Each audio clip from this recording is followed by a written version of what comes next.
Alright, what's going on guys? My name is Omega and welcome back to another video. So in today's video we have a couple things to go over. There's not been a ton of huge news. I think next week is going to be a little bit better for news because we might be getting some kind of patch notes, but I'll be talking about that in just a second. First off, we have some big news regarding gold armor, man. So this issue has been in the game since basically Evo armor, was added into Apex Legends. So as you guys know, if you have gold armor and you're trying to switch to red Evo armor, you have to actually hold down the button in order to actually make the switch, which is super annoying, something that's been in the game for quite some time, and we thought it was going to get fixed a while back, but it really hasn't ever come. Well, Ryan Rigney, who is the director of communications on Twitter, did say this was finally going to be fixed in the next patch. So it's crazy that issue has been around for so long and it's just getting fixed right now.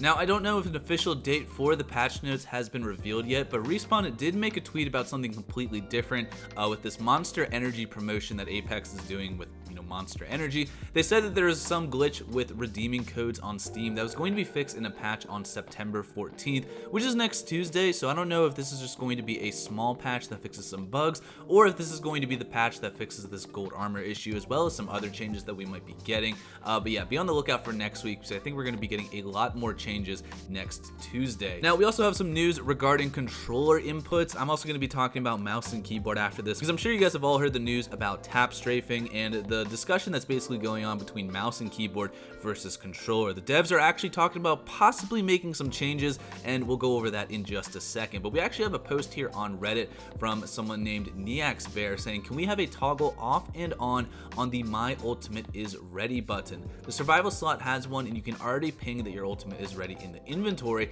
As a Mirage main, Mirage gets its ultimate really fast, so it causes problems mid-fight when trying to take control of my decoy. Now, this got a response from one of the developers named Robot Have Guns. I can't remember what specifically he does. I think he's one of the lead engineers for Apex, but I could be wrong on that. He made a response saying, not my area of the game, but I agree with this and I flagged it internally to try to get some eyes on it from the Legends team. The limitations around controller buttons is definitely frustrating, and there's never a perfect way to map 16 buttons to the nearly infinite options offered by mouse and keyboard. He said, I'm a console player myself, and I can say we're definitely aware of the many common controller button frustrations, in parentheses saying I wanted to res my teammate but I instead opened the door, and reloading your gun but instead going to res your teammate. That's something that happens to me all of the time because you basically use the same button for so many different things. It's very hard to actually, when both of those things are near each other, to be able to do one thing over the other and actually have a choice in that. He also said core interactions in terms of controller functionality are not something we take lightly, so we tread very, very carefully since a lot of players have muscle memory built up over thousands of hours that we don't want to mess up. That's not to say we won't change anything out of fear of upsetting the status quo, just that it's a pretty high bar to clear. So this is obviously kind of a difficult thing to fix, considering that on controller you only have a certain amount of buttons, unless you have a scuff controller or some kind of special controller where you have extra buttons on the back. It's very hard to get every single action input into a controller, like you can on PC. Now, the last thing that we're going to be talking about today is the removal of tap strafing in Apex Legends. Now, I'm sure you guys have probably all heard about this. I want to quickly explain to you what tap strafing is in case you're a console player or you're someone who's new to PC and you just never have heard of this term. Basically, it's something that PC players have been doing for a while that allows them to do super sharp turns in midair. I believe the way they do it is that they bind their jump button to the scroll wheel on your mouse, and it basically allows you to make super hard 90-degree turns while in midair, which just gives you a huge advantage in terms of mobility. Well, Respawn actually recently tweeted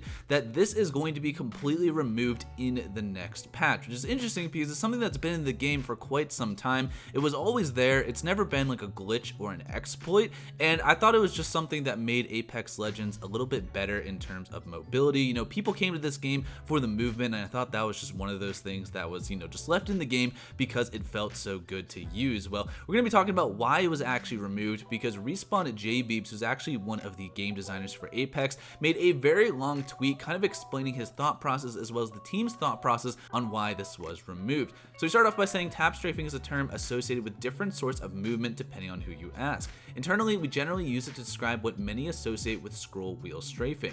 Removing tap strafing comes across pretty aggressively for movement enthusiasts. To be more explicit, this change targets multiple rapid directional commands after jumping. Movement should feel unchanged for controllers and for mouse and keyboard players who hadn't heard of the term tap strafe until yesterday. The goal is to remove some of the sharp sharpness and momentum conservation around 90-degree plus angles. That's what I'm thinking of when I use the term tap strafe throughout this post. Let's table that for a sec and dive right into one of the spiciest topics in Apex, the mouse and keyboard versus controller debate. I can't speak to one superiority over the other, they have their pros and cons. For the record though, across MMR levels, rank, you name it, the difference in weapon performance is not nearly as great as some would believe.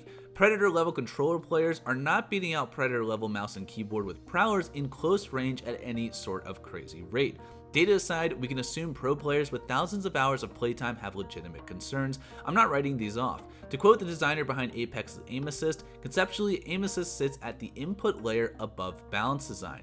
Using it as a difficulty level is bad. Aim assist is for accessibility, and yes, it's easy for us to accidentally make it too good.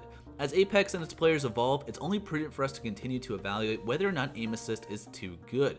When I see top level controller players saying they would be alright with nerfing aim assist, I definitely take note. Players should not feel forced to use a specific input type, and if I see players converting out what they think is necessity, I would 100% be concerned. In fact, I'm meeting with CGE, weapons, and analytics team this week to take a temperature reading on the situation. And I believe in terms of aim assist, he's talking about aim assist on PC, not if you're just a console player playing against other console players. I think what he's mainly talking about is the fact that mouse and keyboard players feel that they're at a disadvantage when going against someone who's using a controller on PC just because the controller player has aim assist. And in this post, JB's basically said that there's no data that shows that controller players on PC have any sort of advantage against a mouse and keyboard player. In the next part of his post, he adds that when people say that Respawn's balancing decisions cater to controller players, the best answer I have is, when it comes to accessibility, we must often consider controller players given the constraints compared to mouse and keyboard, but accessibility does not equal balance design. This is why I believe tap strafing exists solely as a design problem. Even in a mouse and keyboard only Apex world, or a scenario where controller and mouse and keyboard could tap strafe just the same, I don't believe it would be a healthy change with the freedom it currently allows. The first issue, it's highly inaccessible. By inaccessible, we mean that it's an opaque technique that's practically impossible to learn organically. That brings us to the second point. Tap strafes are being used in engagements, but they have terrible readability and limited counterplay. Path graphs and octane pads aside, I've seen clips of players breaking ankles with victims at a loss for what to do. While it's not terribly prevalent, I'm concerned how this could continue to evolve as more players adapt and further develop their tap strafe mechanics. The third point, which is the most problematic, is how it's exacerbated by movement abilities. I can buy that a tap strafe at normal velocity in a gunfight occurs infrequently and is relatively mild enough to not immediately kill with fire, but path grappling past and tap strafing back into your face with a mastiff, or octane cranking 90 degrees while maintaining ridiculous speed brings up greater gameplay concern. He finished this off by saying, I've thought about tap strafing a lot and I'm well aware this decision would be met with adversity. I'm not a tap strafe specialist in any way. We discussed it quite a bit internally and consulted our best mouse and keyboard players as well as some pro players. We're bringing in a handful to play around with the changes to make sure other movement tech isn't caught in the crossfire. I know it's a contentious topic, and because of that, it's hard for me to feel great about the decision. I do think it's the right one though. So this was a very long post to describe one small change on PC. I mean, it's probably not a small change if you have utilized tap strafing in the past. It's definitely going to be rough having this just, deleted from the game. Let me know down in the comments if you guys do play on PC. I first just want to know if you ever used tap strafing, or if you even knew what tap strafing was in the first place, and whether you think this decision is a good one. I've seen a lot of mixed comments from pro players. Some people are saying it's a good decision, some people are saying it's a bad one. I'm more interested to see what the developers have to say about aim assist with controllers on PC, whether they're actually going to change anything, because people are saying that the only reason they made this change in the first place was to make it more balanced between keyboard and mouse versus controller players, and their argument is that if tap strafing is removed for PC players, then aim assist should also be nerfed for controller players. So let me know what your guys' feedback is down in the comments below. I'm sure we're going to learn more about this in the next patch, whether we're going to be getting that next Tuesday or at another date, but I will keep you guys up to date on what we learn in the future. Thank you guys for watching. If you enjoyed it, make sure to drop a like down below. I will see you guys all on the next video. Peace.